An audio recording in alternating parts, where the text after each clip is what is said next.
दोस्तों, कभी वंदे मातरम एक नारा था जिसने अंग्रेजी हुकूमत की नींदें उड़ा दी थी। लेकिन आज 150 साल बाद वही नारा संसद में बहस का मुद्दा क्यों बन गया?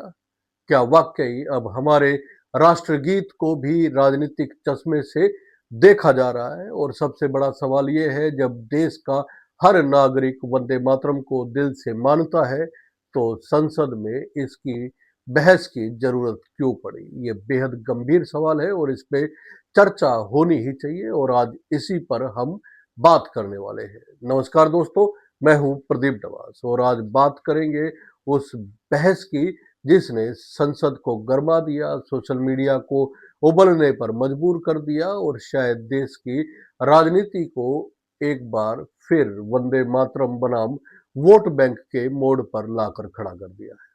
दोस्तों, सोमवार यानी कि आज का दिन लोकसभा का सत्र चल रहा था। प्रधानमंत्री नरेंद्र मोदी ने वंदे मातरम के 150 साल पूरे होने पर चर्चा की शुरुआत की और उन्होंने ऐसा कुछ कहा कि उसके बाद फिर ऐसा बवाल मचा जो शायद इस संसद में इससे पहले कभी नहीं मचा था।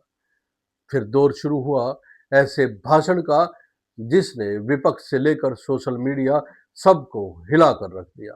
पीएम मोदी ने अपने 1 घंटे के भाषण में वंदे मातरम 121 बार कहा, देश शब्द का इस्तेमाल 50 बार किया, भारत 35 बार कहा और कांग्रेस 13 बार और नेहरू का नाम 7 बार।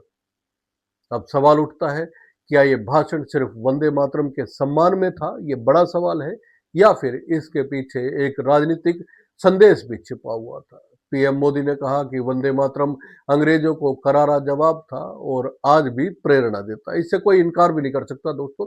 वंदे मातरम हमेशा जीवित रहेगा और हमेशा प्रेरणा देता रहेगा। उन्होंने तंज कसा कसा कि वंदे मातरम के साथ अन्याय हुआ है। ये बेहद बड़ा आरोप पीएम मोदी ने लगाया और उन्होंने सवाल भी उठाया कि वो कौन सी ताकत थी जिसने बापू की भावनाओं या कौन सी ताकत थी जो बापू की भावनाओं पर भी भारी पड़ गई। और फिर सीधा हमला बोला, जवाहरलाल नेहरू जिन्ना के सामने झुक गए थे। ये इतना बड़ा हमला था कि कांग्रेस ने वंदे मातरम के टुकड़े कर दिए, ये उन्होंने कहा। ये लाइन सुनते ही पूरे सदन में मानो माहौल बदल गया। दोस्तों सोचिए, एक प्रधानमंत्री सीधे लोकसभा में कह रहे हैं कि कांग्रेस ने वंदे मातरम को तोड़ दिया, नेहरू झुक गए। एक प्रधानमंत्री पूर्व प्रधानमंत्री को लेकर ऐसे शब्दों के इस्तेमाल करते हैं। तो क्या ये सिर्फ इतिहास की चर्चा है या आने वाले चुनाव की रणनीति इसे कहेंगे? क्योंकि वहीं उसी बहस में प्रियंका गांधी खड़े होकर कहती है कि वंदे मातरम तो देश के कण कण में बसता है, फिर इस पर बहस की जरूरत क्या पड़ी? वो सरकार पर सीधा हमला बोल देती है। ये चर्चा इसलिए हो रही है क्योंकि बंगाल में चुनाव आने वाले हैं। ये बेहद गंभीर बात प्रियंका गांधी ने कही है। सरकार जनता के मुद्दों से ध्यान भटकाने की कोशिश कर रही है, ये उनका कहना है। लेकिन अब यहाँ थोड़ा सा ठहरते हैं दोस्तों, जरा सोचते हैं, क्या प्रियंका गांधी गलत कह रही है या पीएम मोदी सही कि कांग्रेस ने राष्ट्रगीत के साथ अन्याय किया है? या दोनों सवाल बेहद महत्वपूर्ण हैं। प्रियंका ने कहा कि प्रधानमंत्री अब पहले जैसे नहीं रहे, भाषण अच्छे देते हैं लेकिन तथ्यों में कमजोर पड़ जाते हैं। उन्होंने तंज कसा, जितने साल मोदी प्रधानमंत्री रहे उतने साल नेहरू जेल में रहे। ये बेहद गंभीर तुलना की है उन्होंने। यानी कि नेहरू को आजादी की लड़ाई में जितने साल जेल में रहना पड़ा था उतने ही साल मोदी को प्रधानमंत्री बने हुए हैं। तो फिर साफ कहा, अगर नेहरू ने इसरो, भेल, गेल, सेल नहीं बनाए होते तो आज चांद तक पहुंचने का सपना कोई भी नहीं देख पाता। तो दोस्तों सवाल वाजिब है, क्या ये वंदे मातरम की बहस थी या नेहरू बनाम मोदी की जंग? और असली सवाल इस बहस का यही है।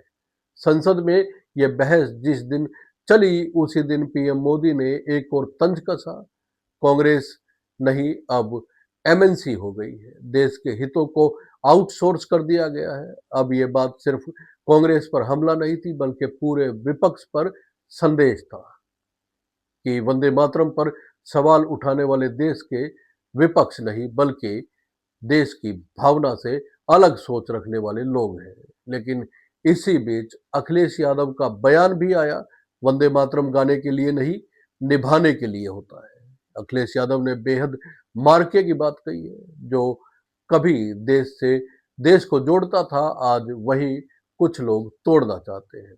और अनुराग ठाकुर ने कहा, राष्ट्रभक्तों के लिए वंदे मातरम एनर्जी है, लेकिन कुछ लोगों को इससे एलर्जी है। देखिए, जो नैरेटिव बीजेपी की ओर से लगातार सेट किया जाता रहा है कि अगर आप उसके एजेंडे में बात नहीं करते हैं तो आप देशद्रोही हैं, शायद यही मैसेज देने की कोशिश भी की गई है। दोस्तों, क्या आप भी मानते हैं कि आज वंदे मातरम एक एनर्जी नहीं बल्कि राजनीतिक टूल बन चुका है?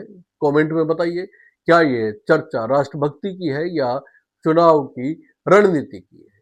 अब जरा इतिहास पर लौटते हैं। बंकिम चंद्र चटर्जी ने 1875 में वंदे मातरम लिखा था और 1882 में ये उपन्यास आनंद मठ छपा। जब 1986 में रविंद्रनाथ टैगोर ने कांग्रेस अधिवेशन में पहली बार इसे गाया तो हजारों लोगों की आंखें नम थी। आज वही वंदे मातरम वोट और विचारधारा के बीच फंसा खड़ा दिखाई दे रहा है। सरकार का कहना है कि सदन में इस पर चर्चा कराने की 5 बड़ी वजह है।